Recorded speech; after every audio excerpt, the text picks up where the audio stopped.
This afternoon, I am in Salt Lake City talking with L Neilson, who since 2000 has been the librarian for the firm of Parsons, Beal, and Latimer. I want to acknowledge... It's actually Bailey. Bailey. All right. The way it's spelled and the way it's pronounced, I stand corrected, and I appreciate that. It's important that we get these things right, actually. Yeah. It's the Germanic spelling and pronunciation. So Parsons, Bailey, and Latimer. Mm-hmm. I want to acknowledge, in fact, that we are sitting in a beautiful conference room here around us with plenty of light coming in from outside, and this is one of the few videos that I've been able to record where I didn't have to set up the external lighting, the studio lighting first. It just works without it today. And so that makes my work a tiny bit easier. I don't have to set them up or take them down. But it's really, I do appreciate the firm's willingness to let us host this session. Good. We're happy to do it. Very good. It is our custom, Lori, to begin by asking a little bit about what life has been like for you, both when you were young and perhaps more recently. Could you tell us a little bit about that? Sure. I was born and raised here in Utah, Salt Lake City, and have lived here my entire life. And many of my ancestors came with the Mormon pioneers, and so settled in the Utah area. And what was really, I was trying to think of what I could say, and one thing that has always struck me as really funny is that from the time, or before I was 21, we moved every couple of years. On average, and there wasn't really any reason for it. We just kind of tended to move. And my father worked at Kennecott, Utah Copper, and my mother worked in various jobs, but she went back to school to become a school teacher in the middle 1980s. No, actually, I guess it was early 90s, because my father was medically disabled. He was not able to work anymore, and so she had to go back to school to support the family. I suppose in the copper industry there's an awful lot of toxic things in the environment. Yeah, it was actually, he had some health problems, or heart problems, that the doctors didn't catch correctly. And he got to a point where he couldn't work anymore. That's too bad. So she went back to school to become a teacher. Yes, and there has been, a lot of our family have been teachers. My great-grandfather was a professor at the University of Utah. Okay. And then my grandmother was a school teacher for several years. And so it's just kind of been a tradition in my family. So the family moved here basically about the time the church did, and you have just sort of been in the area ever since. You said you moved around a bit as a child, but it was local moves, I guess. Yeah, it was just basically in the same area. We never moved outside of Salt Lake, the Salt Lake area, but it was just, I always asked my parents why we moved so much, and it was just, they just, would try to find a different house that would work better for us and things like that. So, well, I imagine being a member of the Church of Latter-day Saints that you probably have siblings and such. I do. I have an older brother who's 2 years older than I am, and a younger brother who's 17 years younger than I am.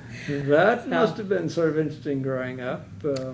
Yeah, I was the baby of the family until, my junior year when he was born. Yeah. And my parents had always felt there was somebody else that was supposed to be part of our family. And well, it happens, and I bet you're delighted to have him in the family. Yeah, and in a lot of respects, because my dad's health was so bad, I sort of became a second mom to my younger brother. And well, 17 years too. I mean, you're basically grown up or pretty close to it at that point. Yeah. I too have a sibling. There are actually several in the middle, but there were 6 of us, and I have a sister who was born on my 15th birthday, and we've teased each other over the years about, recently I said, would you like to trade birthdays? She turns me down flat on that one. Oh, I bet she does. I can understand. Yeah, and she teased me on ruining my 15th birthday, but actually I thought it was wonderful even then. So are you the oldest? I'm the oldest, yeah. Okay. Yeah. So I'm the one that they all feared the most as a kid, I guess, or whatever you do with oldest siblings. Yeah. But it stretched out a few years, so I didn't have quite the gap that you had. Yeah, yeah, but it worked out really good. He and I are probably actually closer than my older brother and I are, but it happens. I've noticed that with two of my siblings. I have three sisters. There were 3 boys and 3 girls, and 2 of the sisters are reasonably close in age, and the one's 15 years my junior is 10 years junior to my second sister.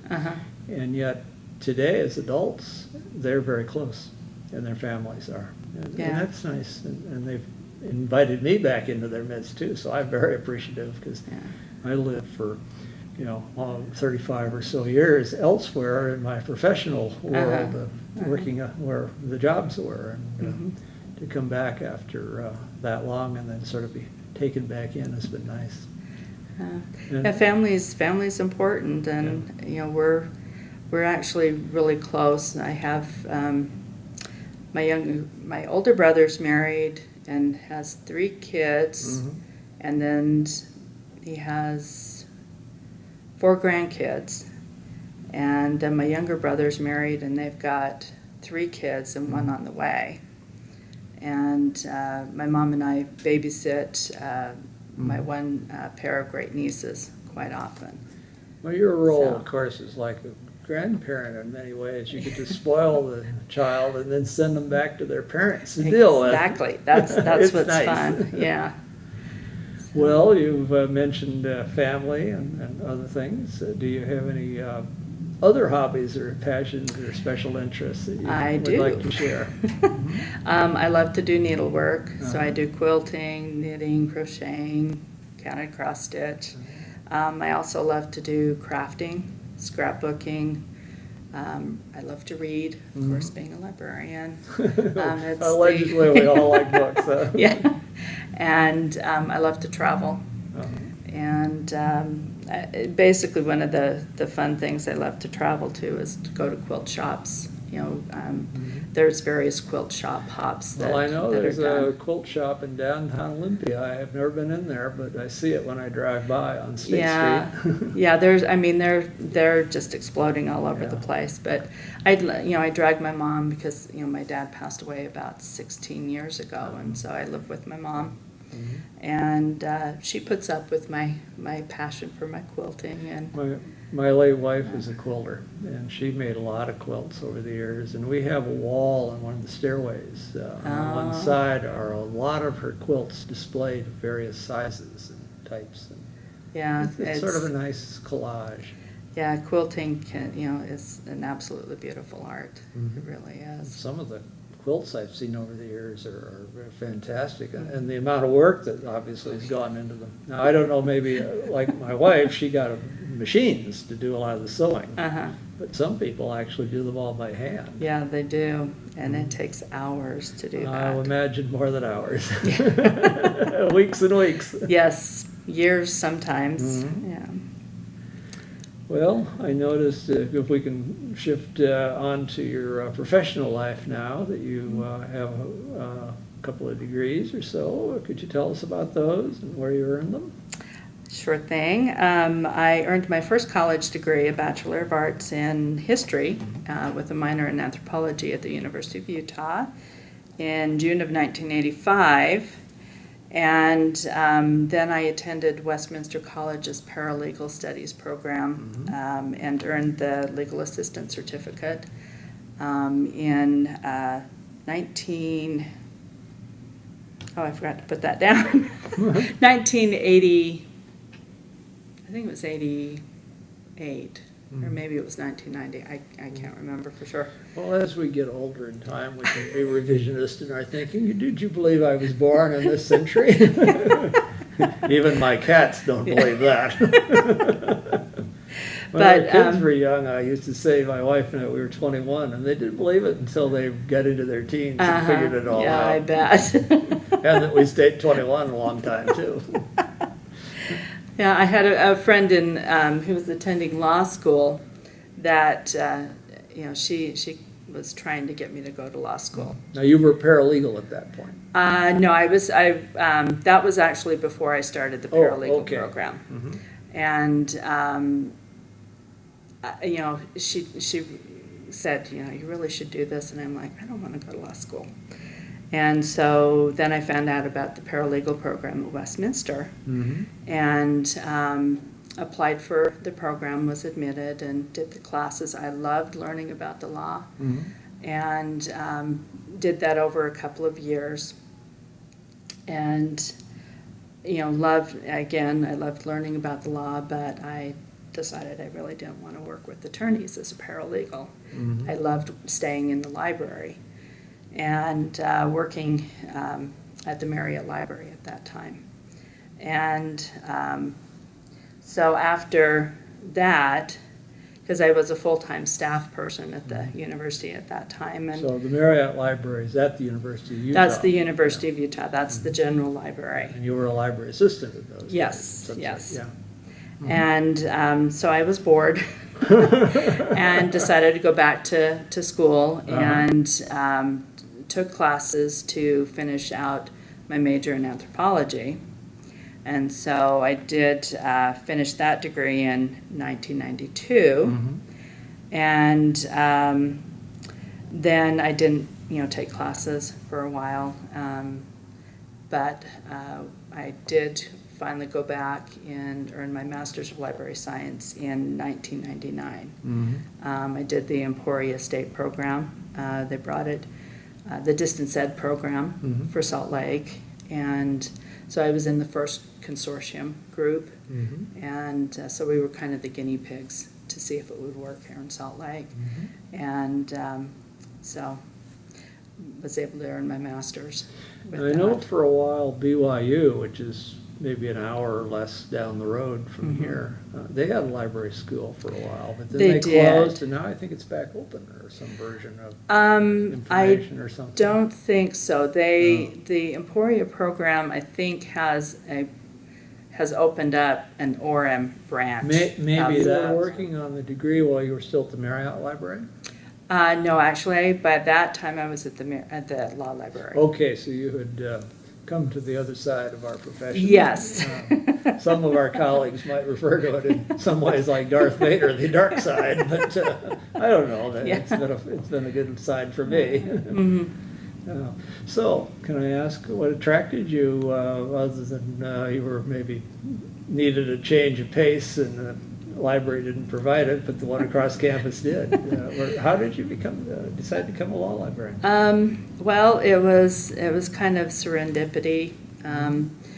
Walter, who was my boss at the Marriott Library, Walter Jones, he told me about the job as a circulation supervisor at the law library. Uh-huh.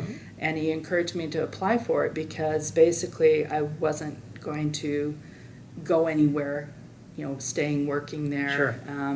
The only way I could continue to move up the ladder per se would be to get my library degree. And with BYU closing their library school, Mhm. I didn't really have any options.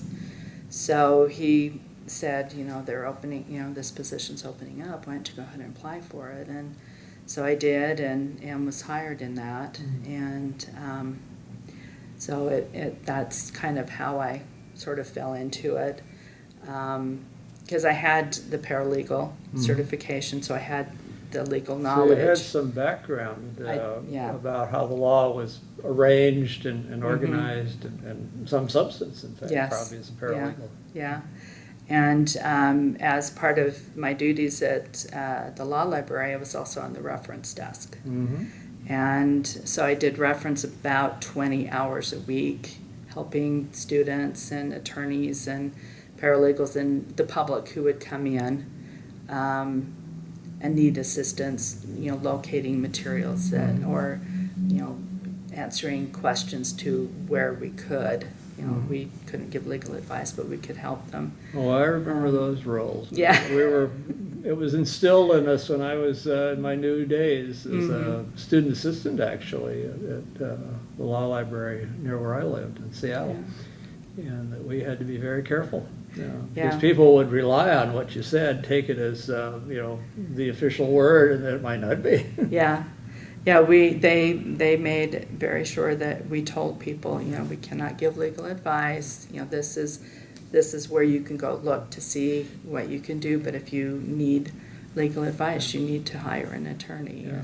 Well, we weren't even allowed. Somebody would telephone us and want to have a statute read to them over the phone or something like that, which is pretty straightforward. And we were prohibited from reading it unless the party on the other end was a law office or an attorney.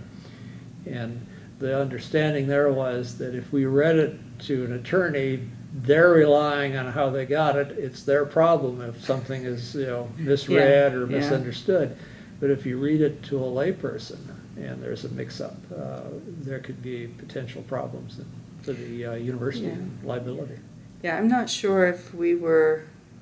It's been too long. We may have been told that we couldn't do that, but or it may not be a problem anymore, one way or the other. It might not be. So, or it may not have been a problem when I was told it was, but the director assumed it was, and she was the boss. So I won't take the credit for doing always the same thing that she thought I was up to, but I was a kid, and like most of them, we had a lot of fun as well when we were working at the library. Yeah. So you ended up at the University of Utah Law Library, and with this background, you get the master's degree from this program, which is distance learning related. And then somewhere along the way, you forgot that you once were a paralegal, decided you didn't really want to work for lawyers, and here you are. And you've been here, about 14 years? Yeah, this is my 15th year. Yeah. So, it's actually kind of funny because when I finished my master's program, I really wanted to stay in the academic world because that's pretty much where I had worked my entire adult working life. And I had applied for librarian positions in academia, and they didn't work out.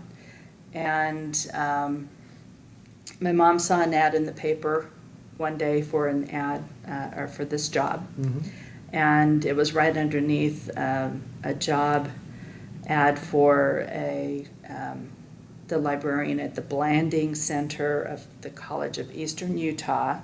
And Blanding is down in the southwest corner of Utah. Okay. And so it's just a small community. And in the middle of the desert, in the middle of nowhere. Yeah. And she, I thought, I'll go ahead and apply for that. And she really she pushed me to apply for this. And I said, Mom, I really don't want to work for a law firm. And she said, apply for it. If you don't want it, if they offer you the job and you decide you don't want it, you can tell them no. Please and apply mothers for know it. best, so of course you wouldn't apply, I trust. I did.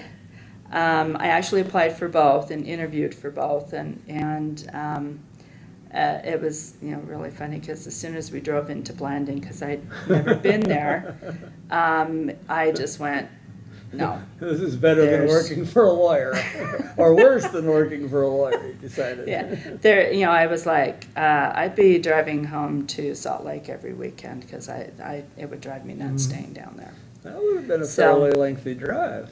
Yeah, it's about a 6-hour drive. Yeah.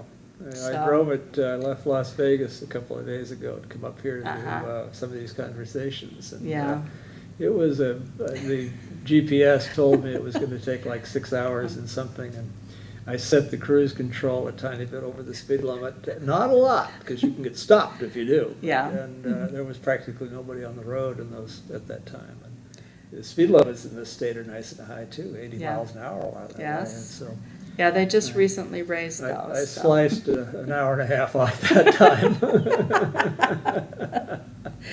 But yeah, so and then when I interviewed and saw where their library was, I was like, no way. And they, I was like, they want to do a master's, no, I think it was a PhD program in nursing, run from this center, and everything would have had to be interlibrary loan. They had no collection, basically. It was just a little teeny building. And I suppose with the access to a lot of that nursing and medical literature, would, a lot of it's online, but still, you'd have a... Exactly. I mean, you still would would have to... super interlibrary loan operation. And that's, I think, pretty much what they were, just, planning on. And so, they took forever to... make a decision. They kept, I don't know what was taking them so long, but in the meantime, I interviewed for this position, and within a few days I was offered the position, and I, thought about it, and I thought, I accepted it and have loved it. I do not regret moving 15 here years, at all. we're coming up on 15 years. That's a pretty good career in its own right. Yeah. Yeah. Obviously, they must treat you well. They do. Yeah, the one thing that, it's not a lot, it's different from the academics, but there's enough of research questions or trying to locate materials or trying to find things that they need to support their cases, or that it's the research part is I really enjoy tracking down stuff, and there's very few things that I have not been able to find. There's a few here and there that are just not available anywhere, and so that is not much different from working in the academic, because that's the type of thing, that you help students locate materials. And many of our colleagues over the years have sort of had the mindset that there was something very different about what you did in the private sector and that we did in the academic sector. And yet, getting to know these folks from the other side, we really had an awful lot in common. The jobs were very much the same. And I mean, we were basically all doing the same kinds of things. Maybe we were dealing with faculty members who could be difficult on occasion, whereas you have a few attorneys who could be difficult on occasion, I'm sure. Yes. But other than that, it's pretty much the same. Yeah, it's just, different world, and, sometimes the law firms, they need stuff right now. They, whereas in the academics, it is not quite as, they need it now. Isn't quite as critical, although you'd be surprised some faculty members don't believe that at all. Yeah, I actually recall that with, working at the law library. Yeah, that happened. I don't want to besmirch all of our academic professors, but because most of them are wonderful to deal with, but there could be a few more difficult ones, and I'm sure the same thing in your world here. Maybe not at this firm, but certainly you've probably heard about them elsewhere. Yeah, I will take the fifth on that one. Well, now you've had an interesting career. You started off as a librarian with sort of a pedigree as a paralegal, but at the Marriott Library at the university, and then you moved into the law library there, and now you're at the firm. You want to talk a little more about some of the things you did in those various jobs, and maybe some of what you think you've accomplished? Sure.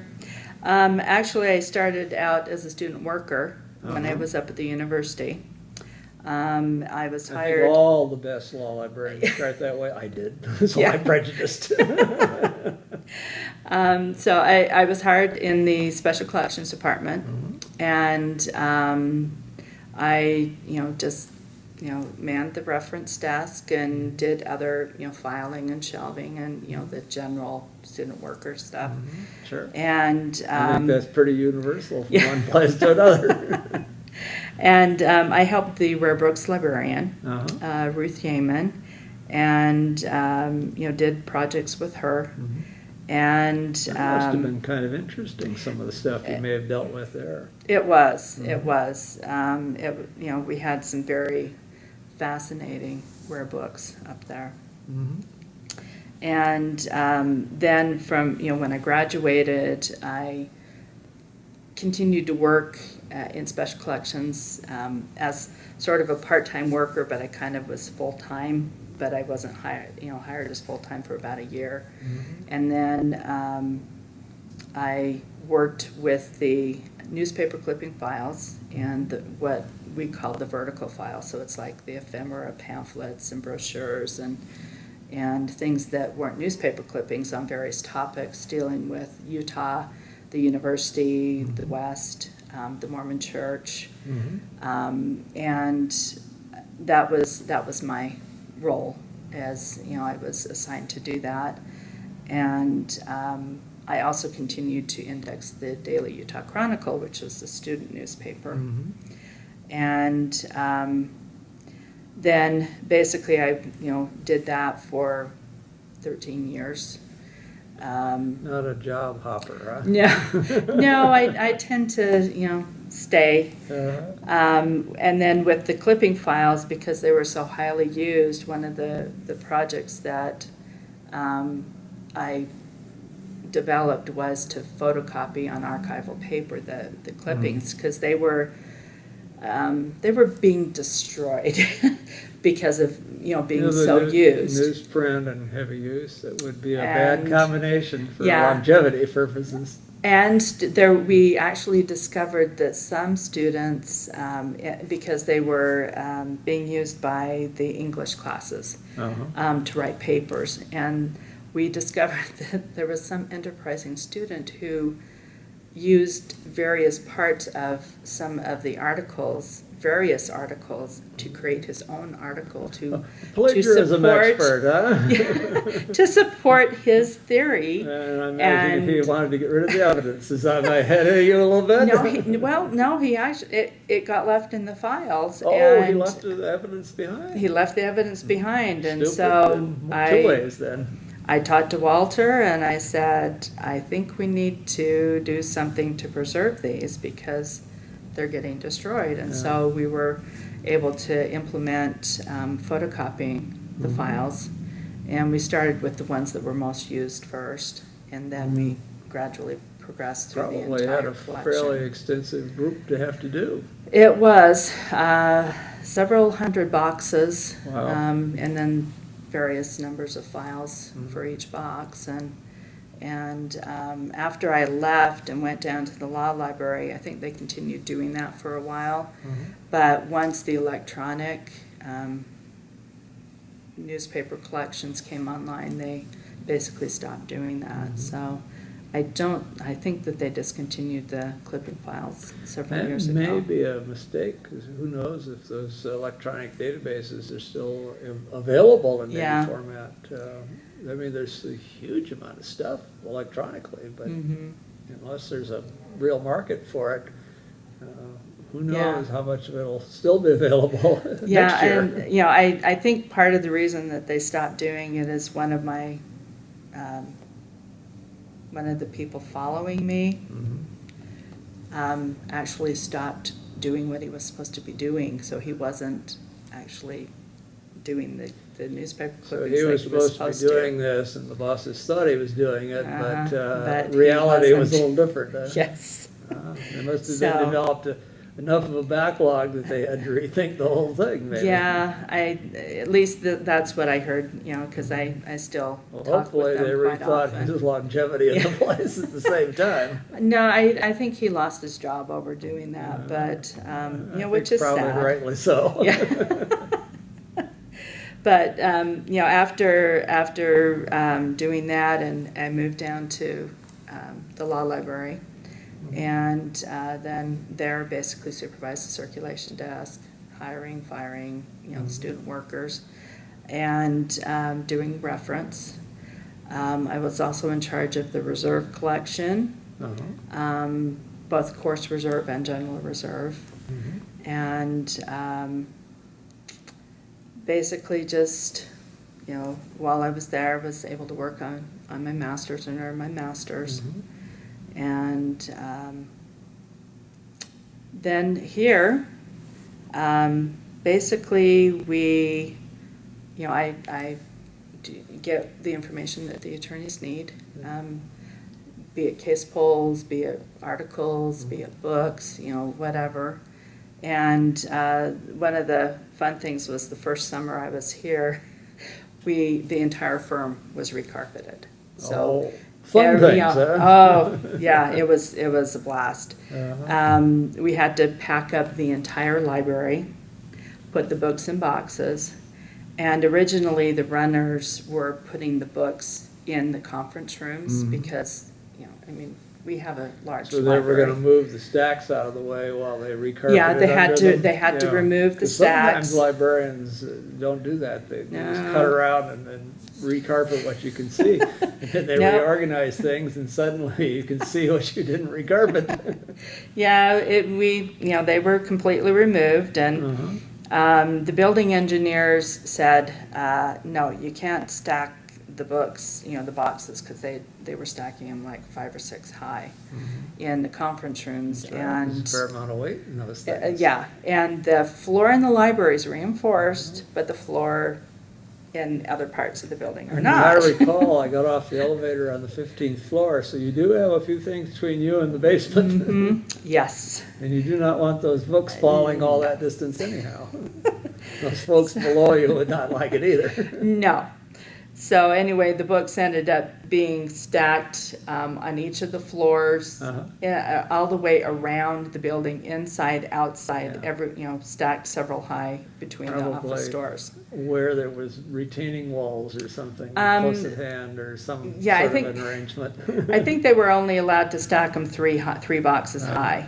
So, but yeah, everywhere we walked, there were boxes. And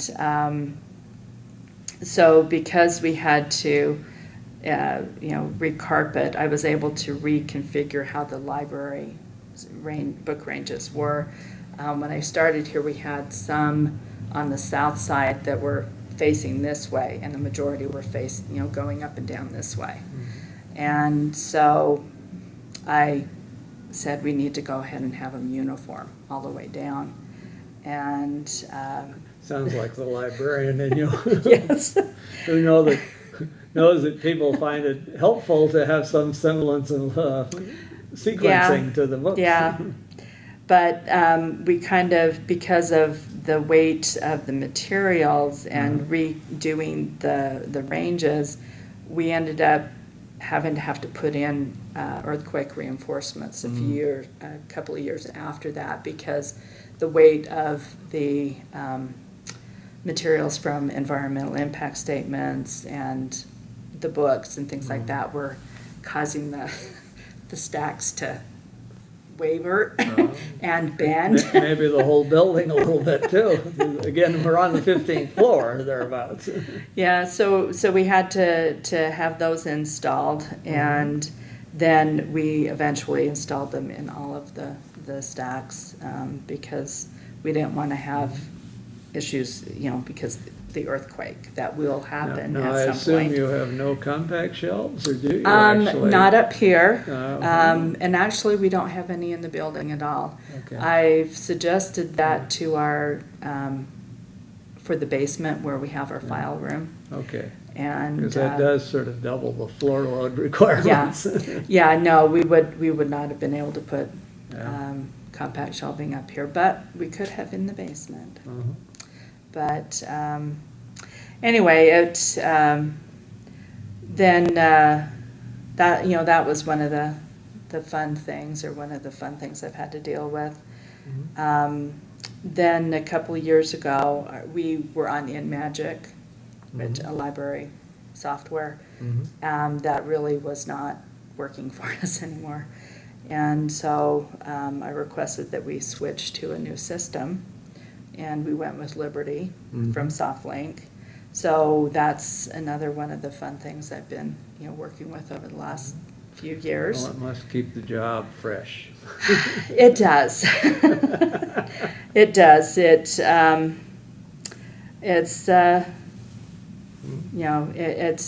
never know what I'm going to be doing when I come in every day. I have a plan, but you know. Well, I know firms have all different arrangements in terms of staffing and so on. Do you have other personnel working in the library, or? I have a part-time assistant.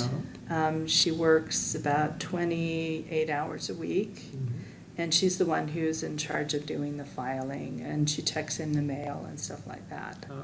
So it's, when I first started here, I actually had 2 sets of part-time workers that worked 20 hours. Mhm.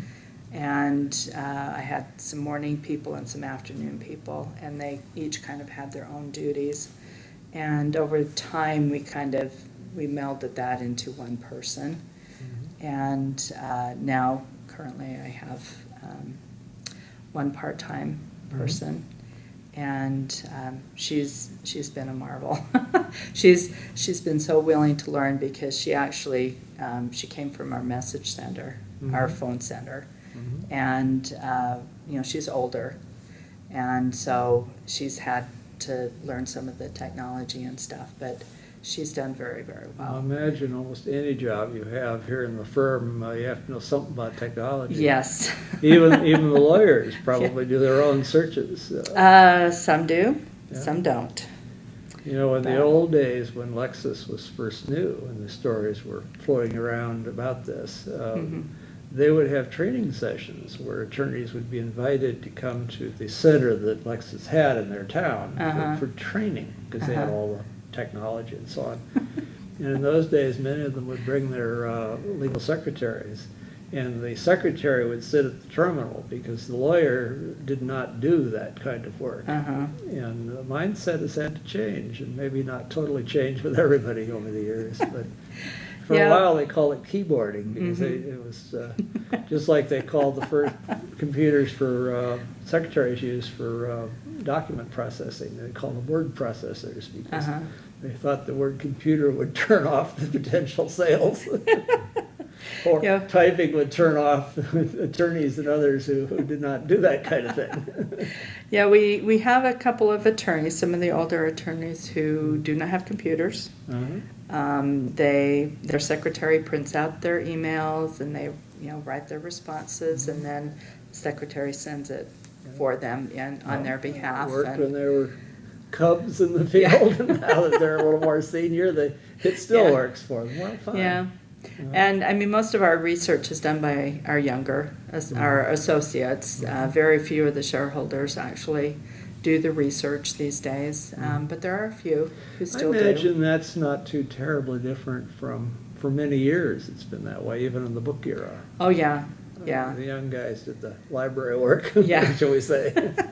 That is definitely true, and when I started here 15 years ago, or almost 15 years ago, we actually did have more people actually come down physically in the library, and there's still a few of the shareholders who will come down, and the associates will come and use the books and stuff too, but we don't have anywhere near the number of people.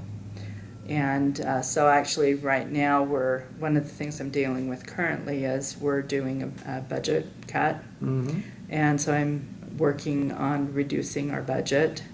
And then we're also reducing the physical size of our library. So we're, as much as this hurts, we're actually discarding and recycling our reporters, our West, Pacific reporters, Well, federal I'm afraid you're not the reporters. first law library to do that, and I'm not No. speaking just about those in the private law sector. I mean, know. the academics have done it wholesale for Yeah. the same reason. Yeah. Space is very expensive. Uh-huh.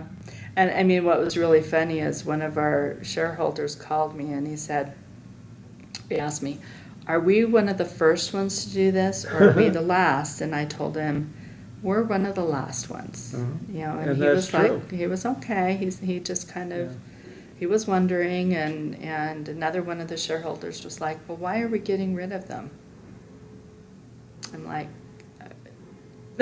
No. I was thinking, haven't you been reading the minutes?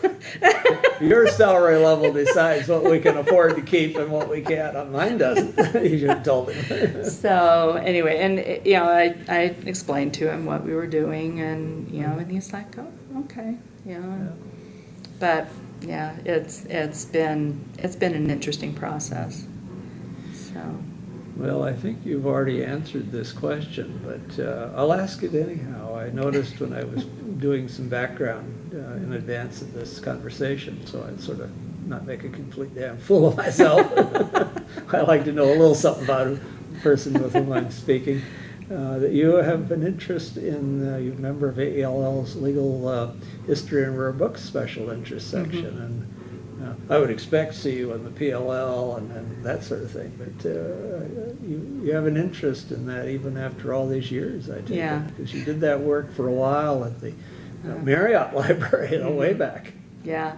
I actually am a member of PLL as well. Well, I figured you were that. I Yeah, mean, that's so par for that's the course. given. No, I don't mention that. No, this one jumped out as a little different Yeah. than I would have expected. Yeah, it's, I've always loved rare books, especially, when I worked with Ruth at the Marriott, and she just had such a love of the books that she dealt with, and she, would just show us examples of some of the interesting types of things that we had, because it was mostly Mormon history. That was one of the main focuses, and the American West.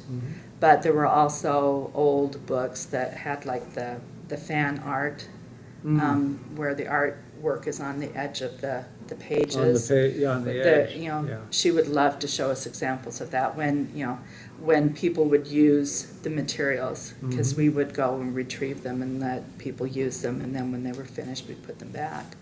And there were times where something that they had looked at and she wanted to show us, and that was something that the entire time I worked there, as both as a student worker and as a staff member, she would love to do that, and she would show us, and I just have always loved rare books. And I would love to have been able to continue working with rare books, but that's not the path I went on. And so anyway, we have a few older books that I'm not some might be more rare or might be considered rare. Could be some real surprises in there. You'd sleep better at night, maybe not knowing that. Yeah, and I think that I know that there are some things in there, but they're because the firm is over, I think we're almost 130 years old now, and so there are some of the things from the original attorney, because it started out as a one-attorney firm, and every just law has grown. firm, as large and prestigious as it is, started out from scratch someplace. Yeah, it was just a few attorneys up to probably about, I think the 1940s, 1950s is when it kind of started expanding out. Big firm and 20 attorneys. Yeah. And you didn't have these huge mega firms that have developed much more recently. But now they're fairly, more common. Fairly Yeah. common, yeah. Yeah. So, but that's pretty much where my love of rare books and why, and being a history major, I also love history. So that's one of the reasons I am a member of that group. So. Well, speaking of groups, I also, in scheduling today's conversation, I found you told me that you had a meeting to go to over lunch, and it was the Wasatch Front Law Librarians Group. And Yes. I thought about that, and I'll bet that's like the academic group that a bunch of us put together in D.C. We had in Washington, D.C., where I worked, we had like about 10% of the entire law librarian population of the country was there. Yeah. And yet we sort of divided ourselves down, and different constituencies did, into small subgroups that sort of network with their own particular interests. So I'm assuming this is that kind of a organization, but perhaps not. So why don't I just ask you to tell us a little bit about the Wasatch Front Law Library Association, if I got the name right the second time. Yeah, it's okay. The group actually started probably about 25 years ago, Uh-huh. and it was sort of an informal group of law firm librarians Mhm. here in Salt Lake, and then the academic librarians at the university. Mhm. And I'm not sure how or when BYU group, joined, but they just kind of, they got together and just wanted to network and meet. And originally they were going to apply to be a chapter of AALL, but the cost was too high. So they just kind of maintained a formal or an informal group. And when I joined Parsons in 2000, I was asked to be the meeting coordinator. Mhm. And One thing about these smaller niche groups is there's plenty of work to be done, and they're yeah. looking for volunteers all the time. So anyway, basically what we do is we meet, originally when I first started here, we were meeting on a monthly basis. Mhm. And each of the firms would host, and presentations would be given by vendors about new products, or if there was something that needed to be discussed, like if there was an issue that somebody needed help with, or something like that, then that would be done at the meeting. And it also gave us a chance to network, or gave them, because I wasn't here at that time, gave them a chance to kind of network, and we are able to borrow materials back and forth. And it's kind of become a little bit more important in the last few years because of budget cuts. But anyway, so when I started here, we continued meeting on a monthly basis, and then over time, and we've had people leave, or firms not have librarians anymore, or people not be able to attend meetings. And then with the economic downturn, we kind of had people not being able to host anymore. And so we kind of have maintained a core group, but we got to the point where we were like only meeting every other month, because we only had a certain number of firms that would be willing to host and provide lunch. Usually the vendors will provide, pay for lunch if they were doing the presentation. But, generally it was the host firm that would provide lunch. And so it's always been held at lunch, because, you have to have food to get people. Deans over the years that said if you feed them, they'll come. Exactly, And and that's the way it is with attorneys here. Yeah, So sure. The people are all the same. Feed them and they'll come. Exactly. And so basically, earlier this year, or about a year ago, Curtin and McConkey offered to have us meet there, and they provide the lunch, and we meet every other month. And the basis is that way we will help their librarian slash receptionist, or receptionist slash librarian. Well, yeah, sure, that's And- reasonable. There's got to be something in it for everybody. Yeah. And it's been really good, because we do have a lot of newer librarians. And there's actually only a few of the firms that actually have librarians, like with degrees, either JDs or MLSs or both. Yeah. And so it's been a good opportunity for all of us to kind of, if we have issues that we're dealing with, kind of see what other firms are doing. I imagine network. networking and ability to pick up that telephone, or however one does these things these days, and ask questions and ask for favors is worth its weight in gold. Yeah, we tend to email, to see if somebody has a volume, like, a volume of federal practice and procedures missing. Could we borrow it from somebody? And so you haven't done a formal list of holdings or anything? Years ago, they had one. Those are very labor intensive, though. And the librarian, actually I'm not even sure he was a librarian, at Questar sort of compiled it, because and it just grew to the point where that just wasn't possible anymore. So basically, people just kind of we email, we call, and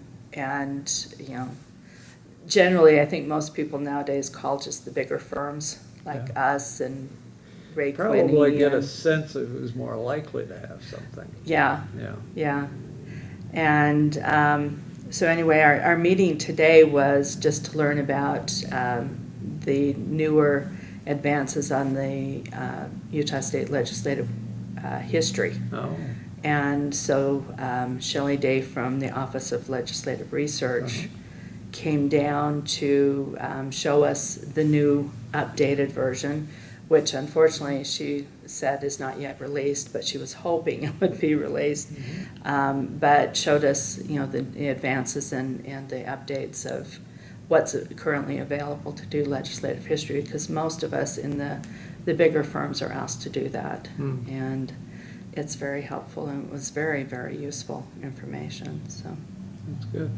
Well, it does sound like the group does an awful lot of things on a local, smaller scale that bigger chapters try and do, and certainly the national has done from time to time in terms of education and networking. I mean, it's all the same stuff. And and it must fill a tremendous need. I mean, as you say, with turnover and libraries in the hands of people that may not have certain backgrounds academically, they need the practical assistance that you can all provide each other. Yeah, I wish that we had more of the non-librarians attend, because I think it would be helpful for them. But we invite them, and they may they feel just, a little like they're not quite in the inner circle or something. You just never know what I mean, people are human again, and we're all a little bit insecure. And do we really feel we're welcome or not? But whatever. Maybe on that note, I should point out, Laura, that we're probably coming towards the end of today's conversation, but it is a custom to ask if there's anything we've not talked about that you would like to bring up. I don't think so. I can't think of anything. Good, so. then we've covered the waterfront. Yeah, I appreciate the opportunity. This has been very, very fun. So. Well, maybe on that, I will certainly say that I've appreciated the opportunity as much as you have. I thoroughly enjoy going around, being able to do these conversations, networking and reconnecting with old colleagues and friends, and newer ones, and meeting them for the first time, such as today. It's been a wonderful type of activity. And I want to thank you not only on my behalf, obviously, since I'm getting the fun of doing this one, but I also want to thank you on behalf of Michelle Wu, Frank Hodak, and Dick Spinelli, who are our colleagues with whom I have the opportunity to work on this this oral history of law librarianship. We've been talking about legislation all day. For the Spinelli's Law Library Reference Shelf portion of Hein Online. Thank you for being part of it. Thank you.